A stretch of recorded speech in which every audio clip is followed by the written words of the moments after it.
Dear students, आज हम बात करेंगे म्यूटेशंस की, जिसको हम कहते हैं उत्परिवर्तन। तो ये जो उत्परिवर्तन होता है वो जीन्स के लेवल पर कैसे होता है। ये कोई अचानक जो चेंजेस होते हैं किसी भी प्रजाति के जंतुओं में, हम उसे उत्परिवर्तन कहते हैं। तो उत्परिवर्तन आपके जीन उत्परिवर्तन, डीएनए जो अणु हैं उनके संगठन में परिवर्तन के कारण होते हैं। और ये जो परिवर्तन होते हैं ये नाइट्रोजन बेसिस के स्थान के परिवर्तन, किसी एक या अधिक नाइट्रोजन क्षारक से जुड़ने या हटने अथवा अन्य प्रकार के नाइट्रोजन क्षारक द्वारा प्रतिस्थापित किए जाने के कारण होते हैं। ये रैंडम क्रिया के रूप में होते हैं और इससे जीव की आवश्यकता के अनुसार उससे कोई संबंध नहीं होता है। तो ये जो म्यूटेशंस हैं, तो what are basically these mutations in a broad sense अगर हम बात करें तो ये हेरिटेबल इकाइयाँ हैं जो कि किसी भी जंतु के बाहरी लक्षण या फिनोटाइप को अफेक्ट करते हैं। ये जो म्यूटेशंस हैं, उत्परिवर्तन हैं, ये सडन चेंजेस हैं कैरेक्टर में, क्योंकि आपको पता है जो क्रोमोसोम्स होते हैं वो डीएनए के बने हुए होते हैं और जो डीएनए होता है वो नाइट्रोजनस बेस पेयर्स का बना हुआ होता है।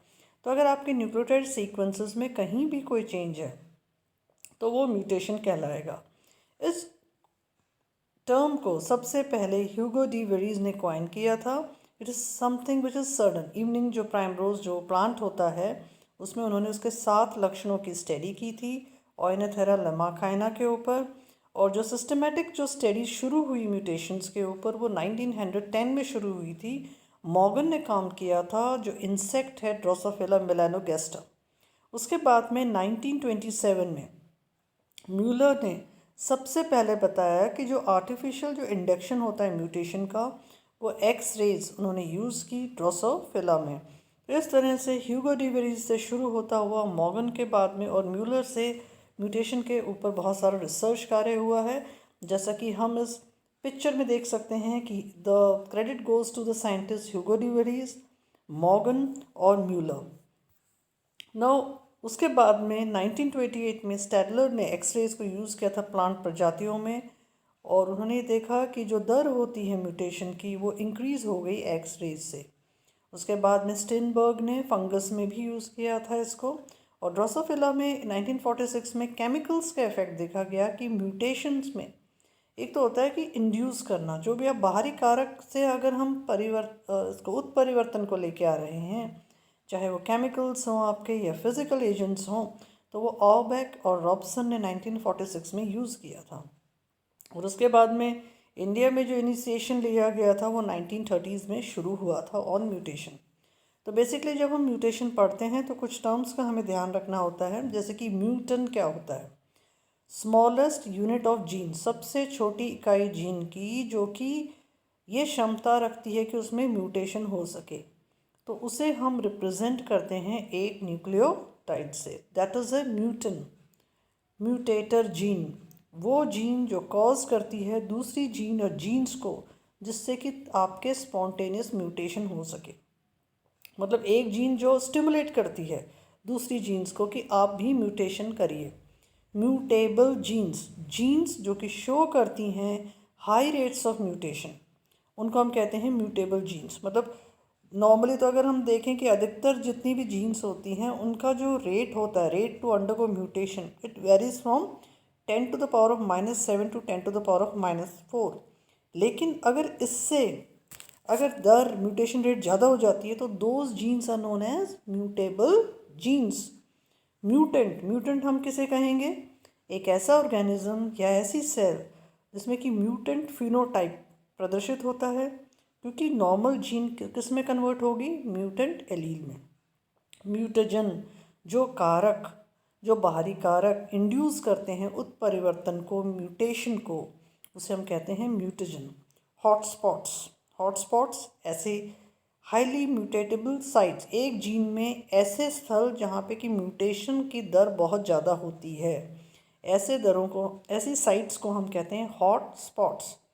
जीन म्यूटेशन या पॉइंट म्यूटेशन जो चेंजेस ऑल्टर करते हैं किसी भी जीन के केमिकल स्ट्रक्चर को मॉलिक्यूलर लेवल पर, तो हम उसे कहते हैं पॉइंट म्यूटेशन। तो ये कुछ इंपॉर्टेंट टर्म्स हैं जिनका आपको ध्यान रखना चाहिए चाहे वो म्यूटेंट हो, म्यूटेटेड जीन हो, म्यूटेबल जीन्स हो, म्यूटेंट हो, म्यूटेजन हो, हॉटस्पॉट्स हो या जीन म्यूटेशन हो। Now coming to the classification of mutation, भाई हम इसका वर्गीकरण कैसे करते हैं उत्परिवर्तन का। एक तो होता है कि उसकी दिशा कैसी है उत्परिवर्तन की दिशा के अनुसार। एक होता है फॉरवर्ड, फॉरवर्ड मतलब आगे की ओर चलना। जब कोई वाइल्ड टाइप, जो कि नॉर्मली अगर हम देखें प्रकृति में कि जो वाइल्ड टाइप जितनी भी जीन्स होती हैं वो प्रभावी होती हैं, किसके ऊपर प्रभावी होती हैं, म्यूटेंट एलील्स के ऊपर। तो कोई भी जो चेंज हो रहा है आपके म्यूटेंट उत्परिवर्तन की ओर हो रहा है जो कि फेवरेबल है, that is your forward mutation. Backward mutation, अब आपके उत्परिवर्तित जीन वापस से किस में कन्वर्ट हो रही है, नॉर्मल या वाइल्ड टाइप एलील में अगर परिवर्तित हो रही है तो उसे हम कहेंगे बैकवर्ड म्यूटेशन। तो दिशा की ओर अनुसार, based on direction of mutation. Second is based on source, way spontaneous mutation है जो कि नेचुरली अकरिंग है या आप उसको इंड्यूस कर रहे हो, स्टिमुलेट कर रहे हो, इंड्यूस म्यूटेशन कहलाएगा। चाहे वो आप फिजिकल कारकों से करो या केमिकल कारकों के द्वारा करो, that is your induce mutation. जो थर्ड टाइप है based on tissue of origin, somatic है या जर्मिनल म्यूटेशन है। सोमेटिक सेल्स में है तो सोमेटिक म्यूटेशन है, जर्मिनल सेल लाइंस में है तो जर्मिनल म्यूटेशन है। Based on effect on survival, कि भी जंतु जो है, ऑर्गेनिज्म जो है, उसका जो लाइफ स्पैन है वो कैसे उससे प्रभावित हो रहा है। लीथल म्यूटेशन, घातक म्यूटेशन, जो कि सर्वाइवल कितना होगा, 0%, घातक है, उससे लिविंग ऑर्गेनिज्म की डेथ हो जाएगी। वो म्यूटेशन क्या कहलाएंगी, लीथल। सब लीथल म्यूटेशन, जब मॉर्टेलिटी जो होती है 50% से ज़्यादा होती है तो सब लीथल म्यूटेशन कहलाती हैं। सब वाइटल म्यूटेशन, जो कि मॉर्टेलिटी जो होती है लेस होती है, कम होती है 50% ऑफ इंडिविजुअल से, तब हम उसे कहते हैं सब वाइटल म्यूटेशन। वाइटल म्यूटेशन, जब म्यूटेंट इंडिविजुअल्स का सर्वाइवल 100% होता है तब हम उसे कहते हैं vital mutation. Based on trait affected, morphological या बायोकेमिकल। मॉर्फोलॉजिकल म्यूटेशन जो कि चेंज करेगी बाहर के फिनोटाइप या ट्रेट्स जो हम किसी जंतु के देखते हैं। अगर कोई म्यूटेशन किसी इंडिविजुअल के बायोकेमिकल फंक्शन को इफेक्ट करता है तब हम उसे बायोकेमिकल म्यूटेशन कहेंगे। बेस्ड ऑन विजिबिलिटी और quantum of morphological effect produce, macro mutations हो सकती हैं और माइक्रो म्यूटेशंस हो सकती हैं।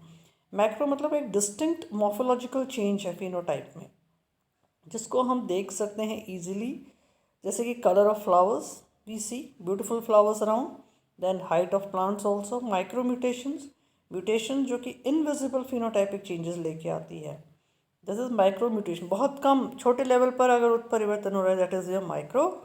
Macro is occurring at a larger scale. फिर होता है based on site of mutation और साइटोलॉजिकल बेसिस। क्रोमोसोमल म्यूटेशन, जो म्यूटेशंस क्रोमोसोम के नंबर अथवा उनकी संरचना को इफेक्ट कर रहे हैं वो क्रोमोसोमल म्यूटेशन है। जीन म्यूटेशन, जो ऑल्टरेशन करते हैं बेस सीक्वेंसेस ऑफ जीन्स को।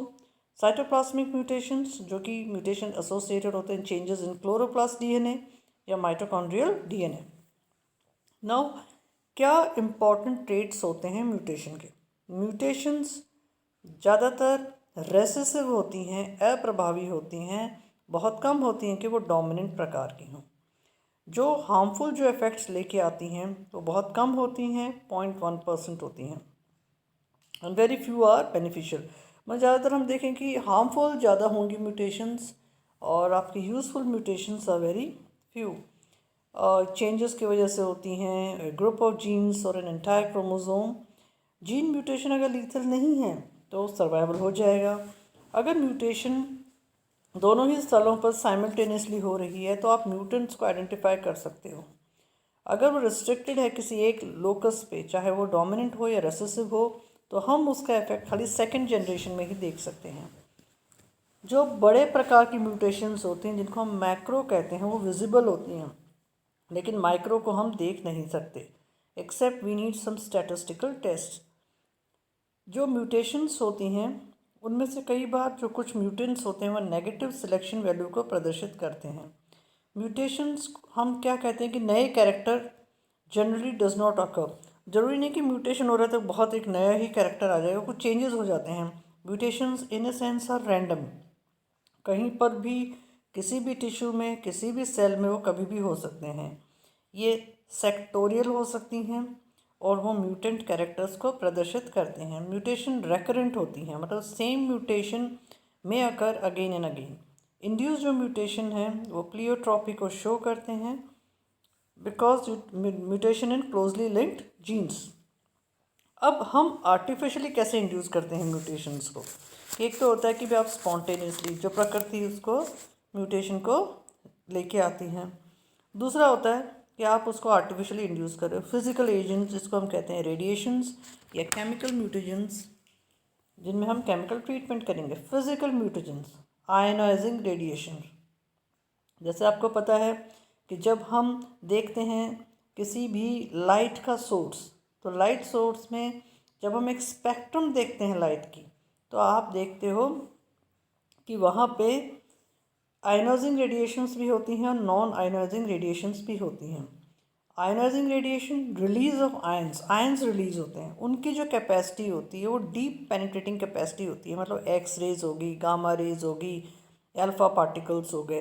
तो जैसे ही कोई लिविंग ऑर्गेनिज्म होगा तो वो तुरंत ही उसके सेल्स और टिश्यूज़ के अंदर पेनिट्रेट कर जाते हैं। जैसे कि नॉर्मली आप देखते हो जब आपका एक्सरे होता है, जब आपको कोई चोट लग जाती है तो आपका एक्सरे होता है। एक्सरे क्यों करता है? क्योंकि पेनिट्रेट करता है कि कहाँ पे क्या डिफेक्ट हुआ है। नॉन आयोनाइजिंग रेडिएशंस ये फंक्शन करते हैं थ्रू एक्साइटेशन, बट इनकी लो पेनिट्रेटिंग कैपेसिटीज़ होती है। ज़्यादातर हम जो भी अनुसंधान करते हैं लो माइक्रोऑर्गेनिजम्स के ऊपर, बैक्टीरिया हो गया, वायरसेस हो गया, उनके लिए हम यूवी रेज यूज़ करते हैं। तो अब ये physical mutations, gamma gardens, gamma green houses, vertical gamma irradiation facility, lab में हम ऐसे यूज़ करते हैं इसको, एक्सरे मशीन्स में यूज़ करते हैं, आइसोटॉप्स में यूज़ करते हैं, या न्यूक्लियर रिएक्टर्स में हम इनको यूज़ करते हैं, इरेडिएटर्स, एक्सलोरेटर्स, साइक्लोट्रॉन्स में हम इनको यूज़ करते हैं। अब हम बात करें केमिकल म्यूटेशंस की, उनमें अल्काइलेटिंग एजेंट्स होते हैं। ये बहुत पावरफुल ग्रुप होते हैं म्यूटेशंस के।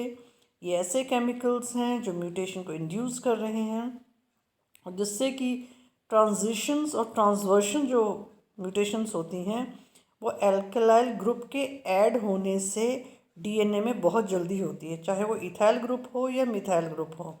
जो एल्काइलेशन है वो प्रोड्यूस करता है म्यूटेशन का, जिससे कि चेंज होते हैं hydrogen bonding in various ways, जैसे कि डीएमएस में डाई मिथाइल सल्फोनेट, या यूज़ किया जाता है ईएमएस इथाइल मीथेन सल्फोनेट, या यूज़ किया जाता है एनएमयू नाइट्रोसो मिथाइल यूरिया, या एनईयू नाइट्रोसो इथाइल यूरिया, या एमएमएस मिथाइल मीथेन सल्फोनेट।